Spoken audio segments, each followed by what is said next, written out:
Well, it is my distinct pleasure to welcome one of the most outstanding young historians of U.S. foreign relations in the country today, Jason Parker.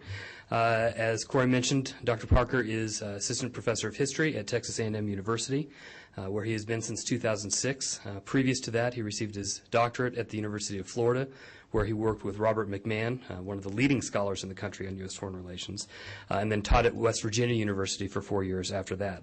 His research focuses on U.S. foreign relations with a particular emphasis on decolonization, race, and public diplomacy. Dr. Parker's book, Brother's Keeper, The United States, Race, and Empire in the British Caribbean from 1937 to 1962, was published last year by Oxford University Press.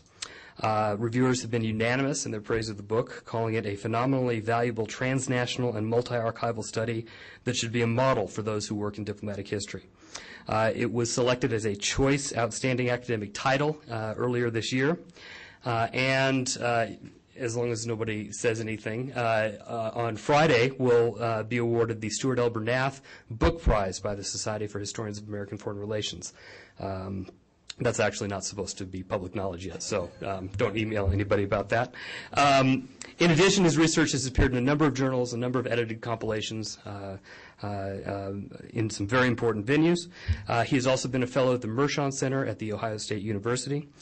He received a Smith-Richardson Jr. Faculty Fellowship and is a co-convener of the National History Center's International Seminar on Decolonization with William Roger Lewis. And his lecture, as Corey indicated, is titled today, Kipling's Ghost, Decolonization, Public Diplomacy, and the Invention of the Third World. So join me in welcoming Jason Parker.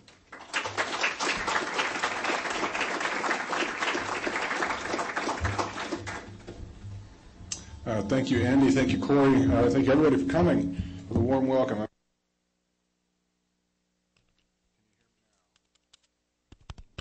that better? Yes? All right, we have liftoff. Thank you.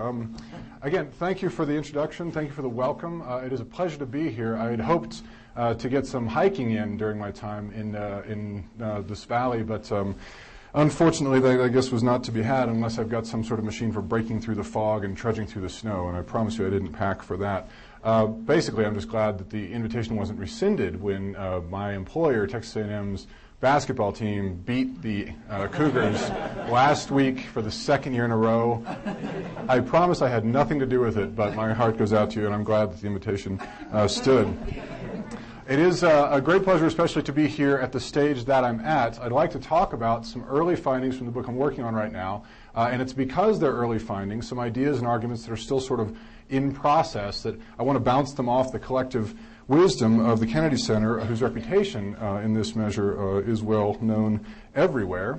My first book, as was indicated, was an international history of Caribbean decolonization, and it gave kind of indirect rise to the second book, which is a study of U.S. public diplomacy in the Cold War Third World. Now, public diplomacy, just sort of as a thumbnail sketch, means the strategic attempt to reach foreign publics. So when Coca-Cola goes to Asia to try to sell Cokes, that's not public diplomacy, even though it's an American presence overseas, arguably a cultural one.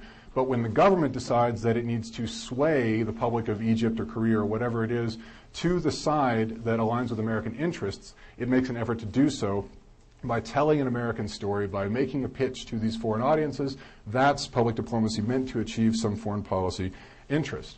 Well, in studying the Caribbean, these strains came through pretty clearly, because when you're talking about islands like Jamaica and Trinidad, they achieved their independence as new black independent nations at a time when the Civil Rights Movement had made racial issues a set of issues of international concern and of tremendous embarrassment to the Cold War United States, claiming to be the land of the free at a time when the dogs and cops were going after the protesters in Birmingham, Alabama, and at a moment when Fidel Castro had upset the apple cart in Cuba. So you have to make sure you found a way to make your message heard in places where the audience may not be inclined to hear it.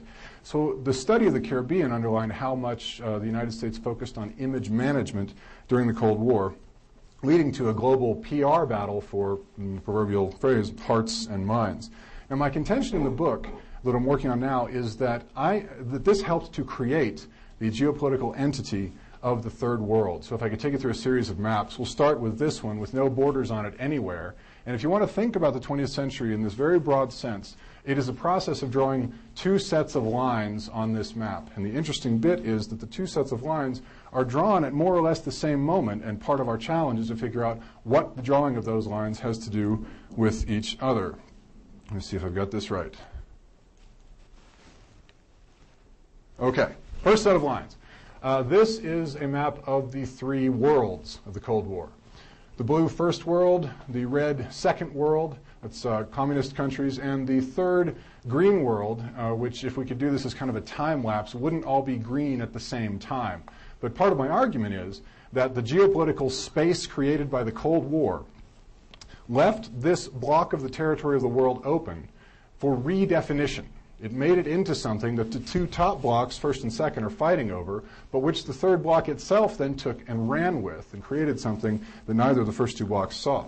So one process, drawing this map, another process, drawing this map. And if I'd known you guys were so well equipped, I would just be pointing at this one, especially because this, if you can see closely, is a little outdated. It's a map from 2001. So it's already obsolete. My apologies to any Kosovars who might be in the room and don't see an independent Republic of Kosovo up there. However, I'm going to stick with this one instead of that one because this underlines my point. The map you see before you, in the broad sort of historical sense, is a work in progress. And it's one, many of whose lines were drawn in the years that we're talking about. Roughly half the countries of the world came into existence in the 20 to 30 year period after World War II.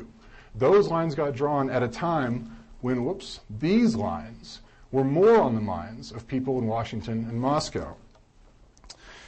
So what we're going to do is to discuss the interrelations between these sort of mega processes, these macro processes, how you get this set of lines of conceptual ideological blocks that relate back to strategy and power and other things, and then this set of lines as the European empires are carved up into collections of independent nation states. Now, I have this next one in here because I have to justify the inclusion of Kipling's Ghost in my title, and I do it this way.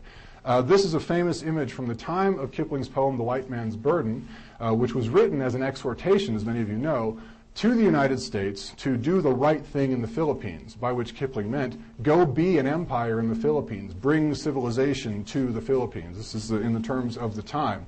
The phrase, white man's burden, was turned around by a clever cartoonist who you'll see has the British and the French following behind Uncle Sam there, and the burden resting on a decidedly different pair of shoulders, so when it comes time to the actual practice of empire. Kipling figures into this because he reminds us that even though the processes we're talking about in getting to these maps happened after 1945, the latter of these, the process of decolonization and the struggles over empire, the dynamics of empire, go back much further and make this into a longer standing story. The episode we'll discuss today is at the intersection of my interest in U.S. foreign relations, the Cold War, and decolonization, and in a sense is the story of a very large unintended consequence to unfold on the post-war global stage, which is this: how the American strategic problem of how to win hearts and minds ended up by making a new map of the world, but not the map that the United States thought it was creating. Now, the research we'll discuss comes from 2 chapters of the book. I'm sort of shoehorning them together, so if it seems to lurch a little bit, there are parts I'm leaving out, and they don't necessarily fit as well as they might. Please call me on that during the question and answer. I'll be happy to discuss and go into more detail.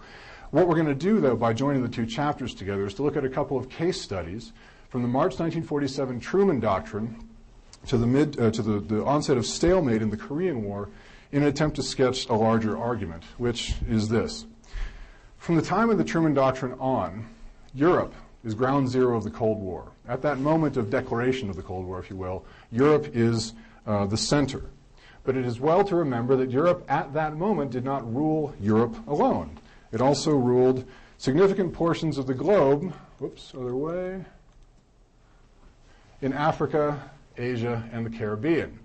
You'll notice there's a difference between this map, which is the European empires plus the United States as of 1945, and this map. You've got a green Latin America, which does not appear here. In a sense, part of the story of Latin America becoming part of the Third World happens when the Third World takes possession of the concept, takes possession of the identity.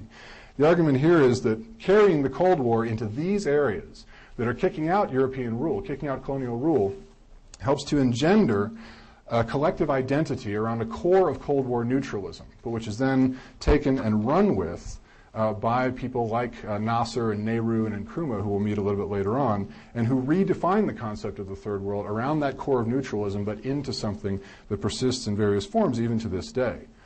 And as long as I'm aiming high, because don't make any mistake, this is very, very big game, I'm going to connect this to an even larger issue, sort of a fundamental one of international relations theory, one that we don't usually spend much time on because it's the kind of thing you can take for granted. In a way, it's one of the birds and bees questions of international relations and foreign relations history. But instead of where do babies come from, it's where do nations come from, right?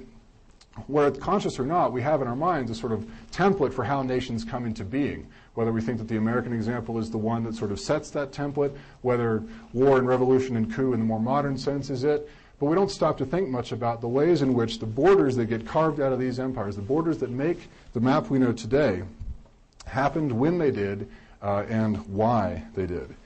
Whereas some nations of the world have obvious geographic definition, let's say Australia, others are the end results of processes of war and diplomacy and various migrations that ends up building nation states out of empires in ways we think we know a lot more about than we actually do.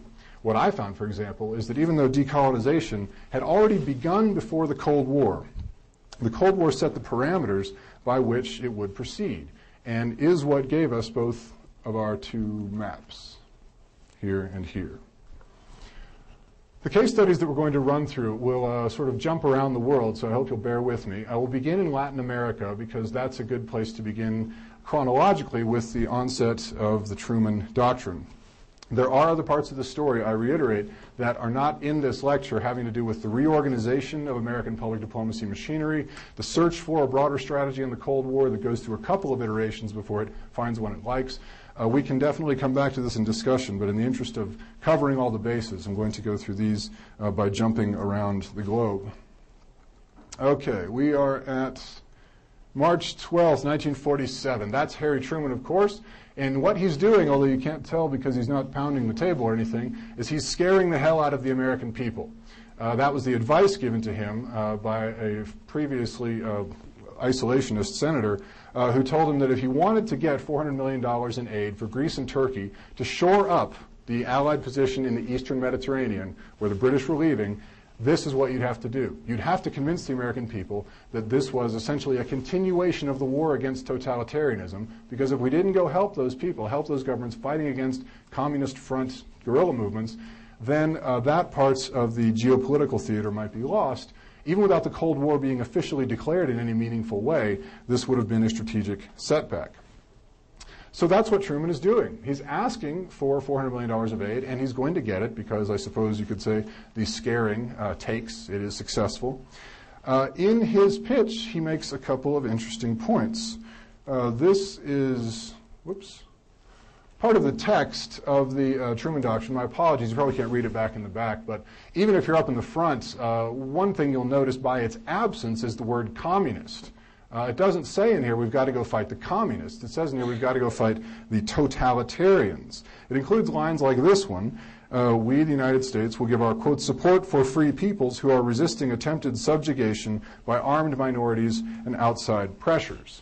So no mention of communism explicitly, but everyone understands what he's trying to do is link it back to the battle against the last totalitarians, namely the Nazis. But this lack of explicitness is going to complicate matters greatly once this message goes through the United States, out to Europe, and then to the places that Europe still rules. We're going to look first at a place that Europe does not rule, Latin America. Said to be under the sway of an informal American empire at this time. The American flag doesn't fly, but the American dollar kind of rules.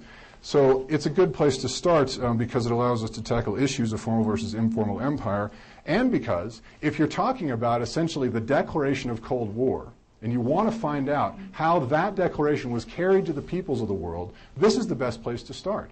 It's the one place in the world that has in place an infrastructure for public diplomacy as of this time.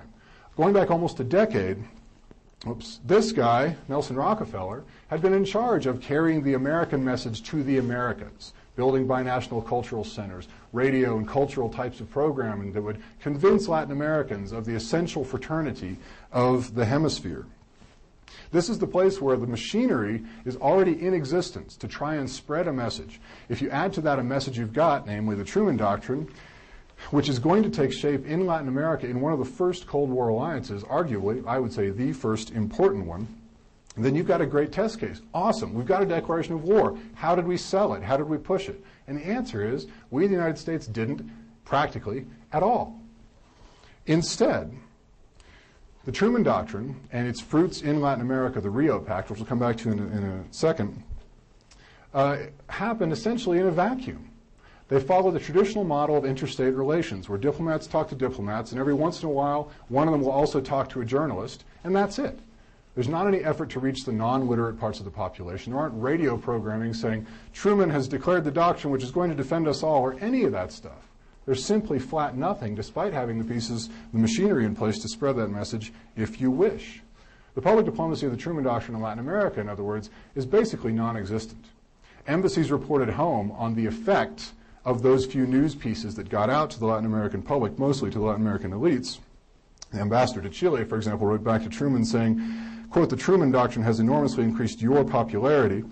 An editorial in a Brazilian paper urged the people of Brazil and of the Americas to line up on the right side of things, that's its phrase, by holding a conference that would showcase the common accord of hemispheric peoples, right? So even without any sort of active effort to sell this message, you can find evidence that something like it is getting through. The most interesting aspect of it from someone who's studying public diplomacy is that you're not really trying to reach a public with this message. Partly that tells you who the Truman administration thinks its audience is really in America, but it's still curious that there's not really any effort to shape what is the first great potential public relations campaign of the war. Without any sort of active effort to shape the reception of the Truman Doctrine and the Rio Pact, which declared common hemispheric solidarity against communism, in the hemisphere you're left with puzzles like this one. Among the press releases, among the press materials you can find relating to the Truman Doctrine of Latin America and to the Rio Pact are pictures like this one. There's Truman here on the end with delegates. This is the head of the American delegation to the Rio Conference. As the Brazilian editorial had called for, there is going to be, in the summer of 1947, a conference to structure this alliance. This spread through American papers. You can find this published in papers like the New York Times. This paper, too, showed up in a lot of American papers. That's Truman himself in Brazil greeting a screaming crowd of school children. If you look closely, though, and then look at the caption, you'll notice something curious. The school children aren't Brazilian. These are kids at the American school in Rio de Janeiro. This is for an American audience. This isn't glad-handing the public in order to win over that foreign public to your side. This is aimed at a domestic audience here in the United States. Now contrast that with the communist side's outreach and propaganda regarding the Rio Pact and the Truman Doctrine. Brazilian military officers would return to their barracks and about once a week find on their pillows pamphlets denouncing the Rio Pact, pamphlets denouncing the Truman Doctrine as Yankee imperialism in the hemisphere and urging they and their soldiers to resist it. That kind of tailored exhortation you can find examples of throughout these same months when the United States response essentially is nothing. In the event, this turns to work out for the American advantage because the communists are seen as having overreached. By, as far as anybody can tell, by the time you get to late 1947, it seems as though that kind of propaganda is seen by Latin American elites, at least, as ham-handed, and the American strategy of doing nothing has sort of produced an unexpected win. Hey, it turns out they're on our side anyway. I liken it to standing in the middle of the basketball court and turning around and sinking a swish from behind your back, right? Sometimes that happens, and in this case it seemed to. The approach of doing not much, understandable in many contexts. The United States does not have a rosy history of manipulations of Latin American politics, but nonetheless, it's one that in this case is kind of curious. Everything is sort of in place for this to be the first great campaign, and it simply doesn't happen. If there is a silver lining from the standpoint of American public diplomats, though, it's that as this receded into the past, those charged with spreading the American message overseas began to think twice about the dimensions of this public relations war. What if it's beyond Europe? What if it really is worldwide? What if it's a PR battle that we're losing? And they'll begin to redouble their efforts and reorganize American public diplomacy machinery as 1948 dawns. But before we get too far in that, we're going to stay in the same year, 1947, and move halfway around the world to the Indian subcontinent. The other major event regarding the sort of emergence of the Third World in 1947, the independence of India and Pakistan. Now, this is the transfer of power that the United States had supported from the days of World War II. This is seen by not just the Americans, but by pretty much everybody in the world as a signal moment in the modern era, because it's the end of the European empires. Most of them will still exist, but it's, if you will, the beginning of the end, because after this, the tide is turning irrevocably away from it. I like to use this map in making this point because it goes back to the basic issue of where you draw the lines on the map. These are the administrative linguistic divisions of British India.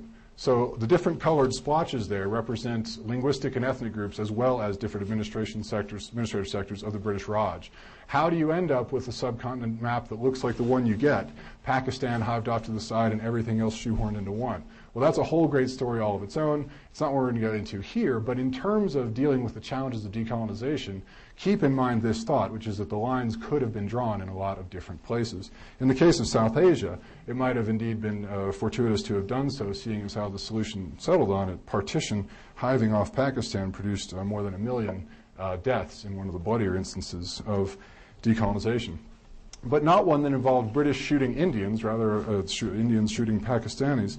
And one which, in any case, is very much on the minds of, well, very much a focus of global attention in 1947. Everybody who's putting two and two together is seeing that this is going to be a test, in a way, of the Truman Doctrine. Because if you're talking about a transfer of power in an area that you know the Soviets have had their eyes on going back to Peter the Great, well, then you're going to try to find a way to make sure that the Indian public knows where the knows what the stakes are. Recall again the line of the Truman Doctrine, quote, support for free peoples resisting attempted subjugation by armed minorities and outside pressures. We're going to come back to that again in a second. Some Truman administration officials grasped the importance of winning over Indian opinion, most of all that of this opinion maker, Jawaharlal Nehru, who was really an enigma and not a popular guy among American officials, and he returned that opinion in spades. But it wasn't only because he was a tough nut to crack that American efforts were so limited to shape public opinion. If you will, it was kind of a Hippocratic public diplomacy to first do no harm. To the extent you can find an American voice in the debates within India and in the kind of media that Indians would read and listen to about this, the United States is trying like heck to stay off the stage. Only in print, in other words, not aiming at the non-literate parts of the population, was U.S. activity measurable, and there, as in Latin America, it was much less pronounced than that sponsored by the communists. Analysts reported, for example, that the Indian press was, quote, probably the most anti-American in the world outside the East Bloc, which meant that if you're a diplomat in Bombay and you're trying to place a story that's favorable to the United States, you might not get it in there, even if it's one that aligns with Indian interests, right? Another statement by the diplomat, by the ambassador, which says, we support decolonization, we support the transfer of power, that might not even make it in for reasons that had to do a lot with internal politics of the particular press channel that you were looking at. So the anti-American bent is due in part to the Soviet cultivation of the Indian press. Again, they've been at this much longer and are much better at it than the United States in the 1940s. But it owes more to very organic suspicions of the United States as the main ally of the hated British Empire, and to disgust at American race relations back at home. Jim Crow in particular is a sore spot for the United States for almost 20 years of its public relations, its public diplomacy. It started early, well before the Civil Rights Movement proper got much going. All of these combined, as in Latin America as well, in South Asia to spark debate about the ultimate aims of American policy. Nehru's brother-in-law said at one point to one of the American information officers at Bombay, quote, the tombstone of the UN will read, here lies the United Nations, killed by Harry Truman on March 12th. In other words, the Truman Doctrine as the death knell of the newborn United Nations. Now, that's not an opinion shared in large parts of Europe and America, but you can bet that India was speaking for more than just itself in the decolonizing world, seeing the UN as a salvation and the United States as a threat to it. This unpleasant discovery in Washington owes to something very fundamental. The Truman Doctrine elides a very basic point.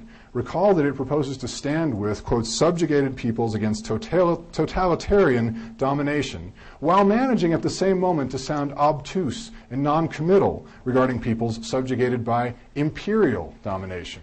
By the way, a population that's much larger than the former. So the Truman Doctrine redraws the atlas along an east-west axis, while being at best vague about the north-south split, which is much more on the minds of people like Nehru. Nehru and his compatriots would soon begin redrawing that map in ways that asserted the unity of those southern latitudes that both the Truman Doctrine and the Cold War had left behind. Moreover, we would be remiss not to pay attention to those liabilities I noted a second ago, namely the way in which race relations hurt every effort by American public diplomats to win over publics, whether in Latin America or the decolonizing world. No matter what public diplomacy there was in those veins, and as we've seen already, there's really not much at this early stage in the 40s, whatever was tried ended up running aground on the rocks of pictures like this one. Now, forgive my indulgence of anachronism here. This picture is actually from later. This is from a 60s protest against segregation in the United States, but this protest is happening in Washington, D.C., and I like the image, and it helps me to point to this fact, that at the time that India is getting its independence, Washington, D.C. itself is still segregated. Don't think for a second that Indians don't know that. In instances like this one, in 1946, Monroe, Georgia's two black veterans and their wives, one of whom was pregnant, were lynched. Stories like this are international news, and they give a giant black mark to the image of the United States, to the face of the United States abroad. If there were no Cold War, if there were no propagandists working to get these images out, they still would be worldwide news. They still would have stained the American image. But because of the onset of the Cold War, there are those propagandists who are working overtime to make sure these kind of pictures crowd out anything you might be trying to say to the public in India or Brazil or where have you.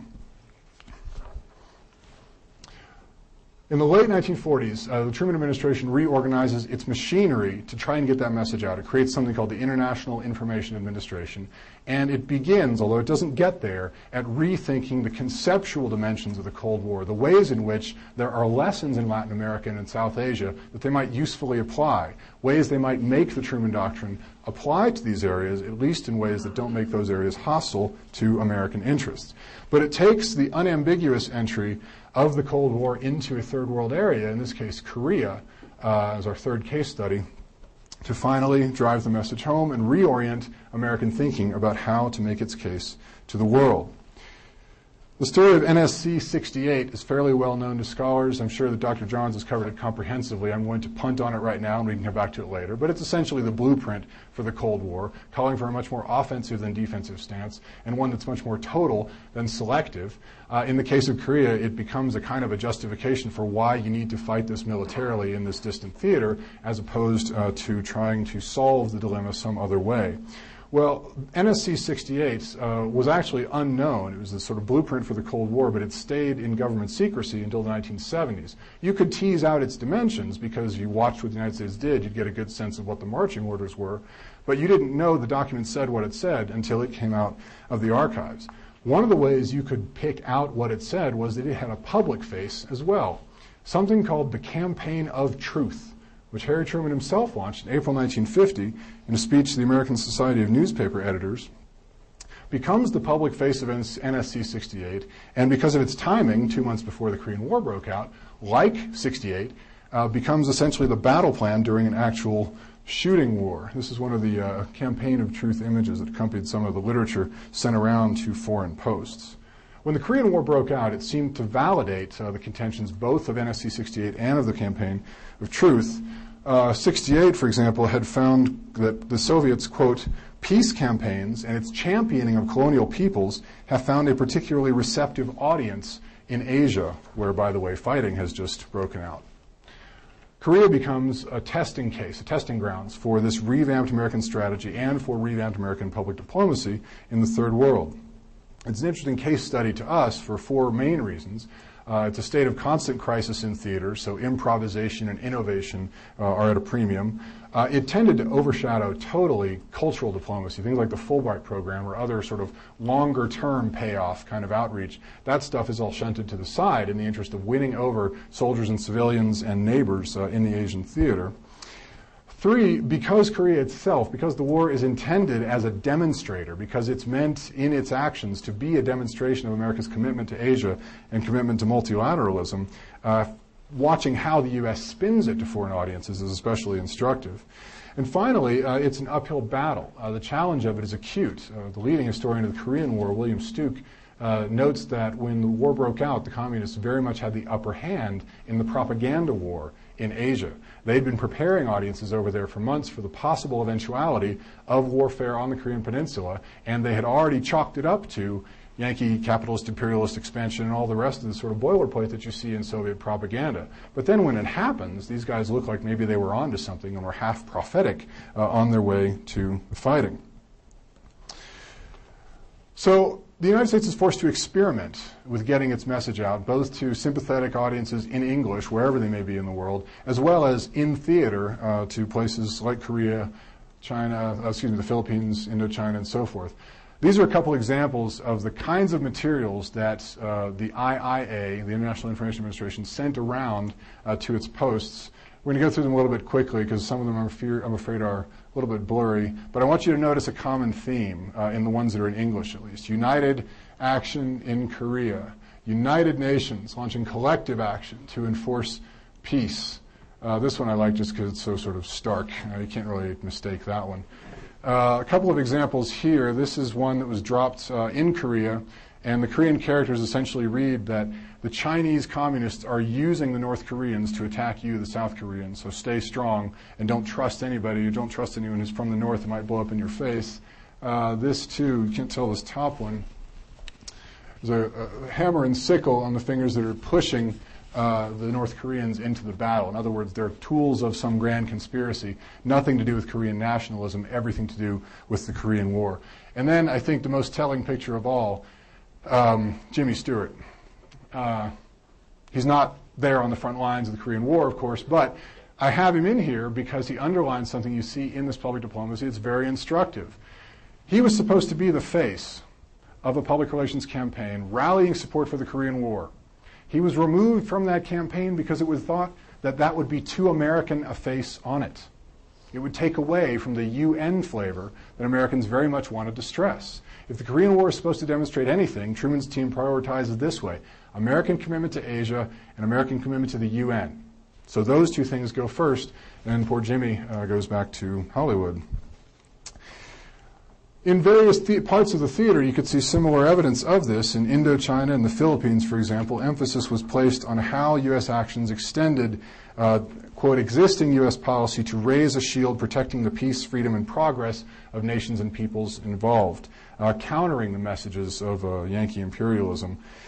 This was tricky given the fast pace of changes on the battlefield. This is a famous picture from the landing at Incheon in September 1950.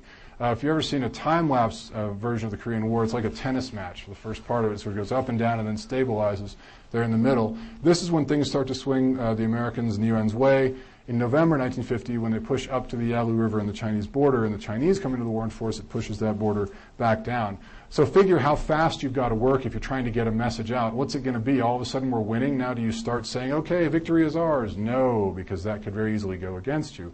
American public diplomats are actually quite restrained in their exhortations, and when they talk to the Koreans, the Indochinese, Filipinos, they are guarded about where they think things will go. They emphasize instead that American commitment to Asia, to progress, and to the United Nations. By the end of 1950, public diplomats had grasped the nuanced nature of this task. And this is an important part of the differentiation of what Americans think they can achieve by going abroad. Let's say you're a public diplomat who wants to show Asian audiences how committed the United States is to Asian progress. Well, Exhibit A during the war is going to be, hey, we're fighting this war, okay? That's a pretty solid commitment. Exhibit B, I don't know, what else are we doing? Maybe, well, Japan, right? Reconstruction of Japan. We're spending blood and treasure to build Japan back up. And so you would get campaigns in Formosa, Taiwan, in the Philippines, in Indochina, saying, look how nice we are to the Japanese. And you'd hear right back from the field that everyone would, ambassadors in Formosa, in the Philippines, Indochina, say, all these people hate the Japanese. They remember the war. It wasn't that long ago. This message is not a winner, right? Finding out how you tailor big picture themes like the Campaign of Truth, like the Korean War, and make it into something that's going to have the desired effect in particular areas of Asia are tricky indeed.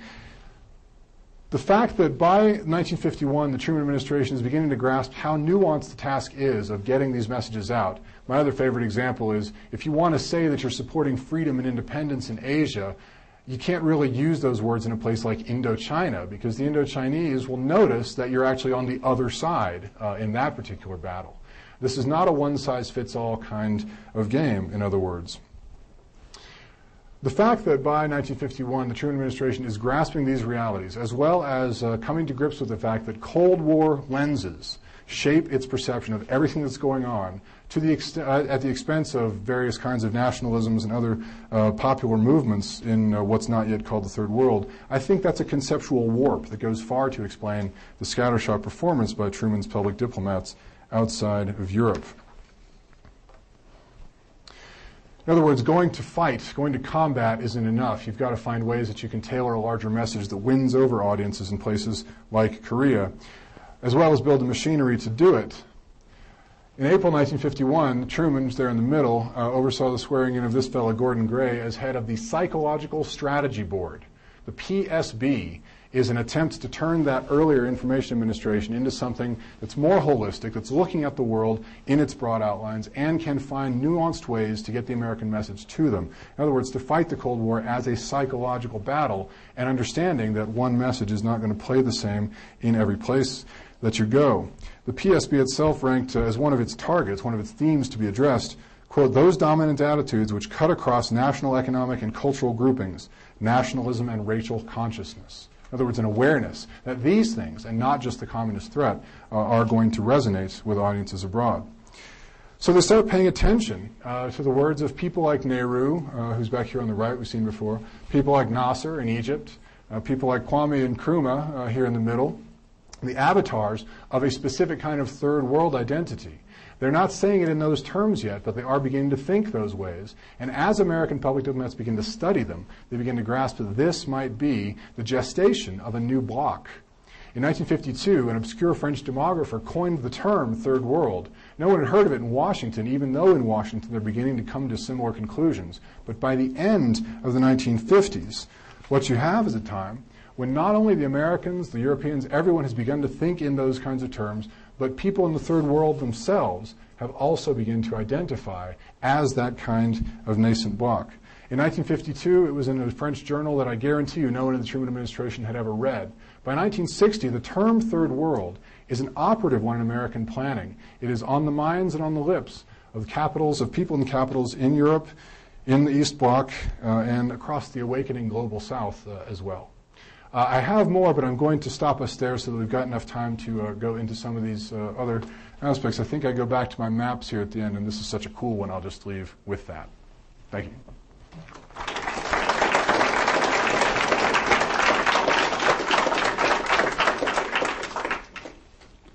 Actually, let me start with a trivia question for you. The green area on the map constitutes during the Cold War, the NAM, or the non-aligned movement, right? That's when the Third World, when neutralism becomes kind of the ideology of the Third World, non-alignment becomes the ideology of the Third World, of the non-white world as it comes to be termed by people like Nkrumah. The non-aligned movement exists. It's founded in 1961 as the sort of political body with a caucus in the UN and everything. Here's the trivia question for you. Very worldly folks, very international-minded folks. When did the non-aligned movement go out of business? Come on, you can't really be wrong. I'm not grading you. Professor Johns is, but I promise I'll put in a good word. Founded in 1961, it is the political vehicle for the Third World. Well, the Cold War ends in 1989, right? 1991. So take a stab. Sir. Excellent, excellent, excellent. Was it too obvious by the way I phrased it that it was a trick question? I was trying to lead you into a little bit of a snare. It still exists. The non-aligned movement came into being as a way that the Third World could express its difference from, its independence from, if you will, the Cold War. Well, the Cold War is over, going on 20 years now. But the non-aligned movement still has offices and letterhead and people in the UN and everything. Now, that's probably more of a study in the way bureaucracies perpetuate themselves than anything else. But I think it's telling that that kind of identity can take on a political vehicle, take on a political incarnation that then outlasts the conflict that gave it rise in the first place. The non-aligned movement still exists. You can look it up. In fact, they've added, I think they added a member last in the early part of this decade, and it was the first the first European member, the first sort of third world member that they had added since Yugoslavia left back in the early 60s. The nation of Belarus decided that its interests were in line with the non-aligned movement, and so it joined 5 or 6 years ago. Go figure, but there it is. Yes? What's your opinion about when Truman told MacArthur, because he was successful, he was going north, Mm-hmm. and across the border. What's your opinion about when Truman told him to stop? Was that good for our diplomacy or bad? Can you restate the question? Yes. The question is, when Truman told MacArthur to stop, was it good for our diplomacy or bad? It was better for our strategy than it was for our diplomacy, because the diplomatic side is that it looks like a team in disarray. Potentially, as the phrase came to be, an American Caesar in the person of MacArthur, doing things that weren't necessarily under kind of a civilian control, his boss, the president. But Truman was right in the sense that what you've got is a choice between creating what you hope is a livable stalemate to be negotiated later, or let's say X% chance of victory, but a Y% chance that the Chinese come into the war, and a Z% chance, much smaller than the other two, that a nuclear weapon is used in combat, God forbid. So Truman is right on the strategy, but it becomes a difficult diplomatic problem for him. Actors like Nehru become large figures in the conflict because they're the ones who are saying, look, we were right, the Cold War can only be settled militarily, and that's going to be the death of us all. Let us take this to the UN. Let us help to arbitrate a peace, as we in India don't really have a dog in this fight. There were a couple of diplomatic avenues that Truman chose not to go down in that time, and that too, who knows what would have happened in the event, but it had a good potential to do better than the unsatisfactory stalemate and 2 more years of war than actually happened. So, did I answer the question? Yeah. Other questions? Yes, in the back. Yeah, historically, public diplomacy internationally for the United States has been almost an impossible task. Do you see the future being more accommodating to U.S. interests in promoting public diplomacy? I'm going to ask you to clarify something before I restate the question. When you say it's been an impossible task, can you be a little more specific about that? Winning the hearts and minds of countries to difficult U.S. foreign policy issues has been difficult. Right. Does that make sense? So getting our national interests a little bit across. Right. So the question is, given that it has been difficult, what is my take for the future of it? It has been difficult for 2 reasons. Jim Crow is part of it, but that's more symptom than cause. I mean, as a historical matter, it's been difficult because, A, you don't ever know if it's working. There's not a metric that you can use that will tell you, okay, we are winning the hearts and minds. And it drives these guys crazy because they're watching their compatriots on Madison Avenue say, we sold 50 million movie tickets in Latin America last year. We know American movies are popular. We sold 30 million cheeseburgers in, Australia last year. We know American food is popular. And those things you can track. You can count the number of tickets. You can count the number of cheeseburgers. You can find ways to determine that kind of penetration into foreign markets, if you will. It's much, much harder to tell if somebody's mind has changed. And the polls that they start commissioning, starting in the early 60s, they get better at figuring out how to gauge public opinion. But they still can't tell you when and where exactly that makes a difference in the way foreign relations go. So problem 1 is it's almost impossible to tell if you're winning the battle of hearts and minds until well after the fact, and even then it is at best an inexact science. Problem 2, as the public diplomats from the late 40s on recognized, is that you can only do so much if the policy is bad. You can spin to your heart's content, but if the policy is what's unpopular, it's not going to get you anywhere. So that part of it is in some ways a cop-out, because there are times when they didn't spin like they might have. They didn't reach the sort of audience saturation, let's say, because they just didn't think the message would sell. And there are other times, by far the majority of times, where it's true. You can't overcome bad policy no matter how much sugar you coat it with. So going forward, I think those two things still apply. We still don't know for sure how we measure whether or not we're winning hearts and minds. Okay, it looks like in the Pew Global Attitudes poll, the United States has fallen, and at the same time, applications for visas are at record numbers, right? People want to come and live in the United States, but if you ask them in the street and, Amman, Jordan or whatever, what do you think? They might tell you that they don't like this or don't like that. Thing one, measuring, is still a problem. Thing two, having a policy that is almost unspinnable because it's complicated in a particular place. That too is a difficult problem, but it points to the urgency of getting the policy right. If you can do that in such a way that actually does serve other interests as well as American ones, then you have a far greater chance of having public opinion follow along with that. So, other thoughts, questions? Sir? Does the public relations campaign and the psychological board and the information agency, do those have kind of a grand strategic explanation like Kennan's long telegram, or are they more like quietly like, we're going to do this, but we're not going to say that we're changing the world's psychology, we're just going to go out and do it? In these years, they don't have a seat at that table. They have, I'm sorry. Does the information apparatus have an overriding vision, like a Kennan sort of long telegram sort of map for what to do? The short answer is no. Starting in the Eisenhower years, they create the United States Information Agency, which does get a seat at the table. It's not cabinet level, but it's part of what's called the Operations Coordinating Board that then executes policy, helps to design it at an early level, though not quite NSC. After that point, they have more of a say, but they're still not a decisive factor. And they'll tell you, if you read their memoirs, that was what we were up against. We couldn't win over these audiences because we weren't around to be a part of the policy drafting in the first place. Other people at the table, Secretary of Defense, Secretary of State, would say, these guys are just salesmen. They don't belong at the table. Their job is to sell what we all decide.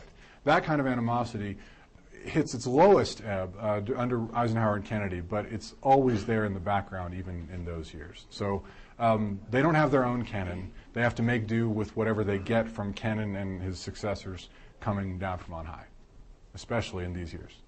Sorry, one more question. Sure. Do you have a suggestion as to what the U.S. could do to reach the other key publics, not the elites, but the ones that can listen? And do you think that a problem is the division in the U.S. itself?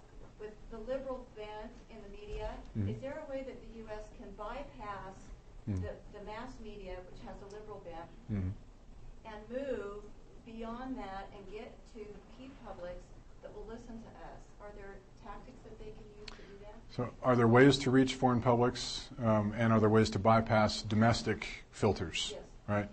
Right? There are ways. The filters are negative. Bad filters. Okay. There are ways to reach foreign publics. Another way in which the game has kind of changed is thanks to the internet. It's not whatever we think we learned from these years. We have to adjust for the possibility for lateral communications, right? So that's something that they haven't sort of built into information apparatus as yet. They're trying. I mean, there are Twitter feeds from diplomats in foreign postings, and there are sort of blogs kept by U.S. representatives abroad, and there are ways that they're trying to sort of make that accessible. Not just avoiding domestic media filters here, but by avoiding filters there, wherever there is, that are going to keep some of that message from getting out. So I guess the answer is probably the same in both cases, that strategies that bypass the top-down model of reaching audiences do have potential, but we don't really know how to use them yet in ways that work. We come back to the problem of whether or not it's working. I mean, to my knowledge, Twitter isn't actually making any money, right? I mean, everyone sort of knows what it is and everyone does it, but until you figure out ways to sort of make it sustainable and effective, then you're going to run into some walls. And so What I know about current operations on the information side, the USIA doesn't exist anymore, but they're trying to sort of bring it back under another cover, which is it's still under the purview of the State Department, not an independent agency like it was. And they're trying to make it do these innovative things. So far, the record is mixed. Other thoughts, questions? We good? All right, thanks so much. Appreciate it.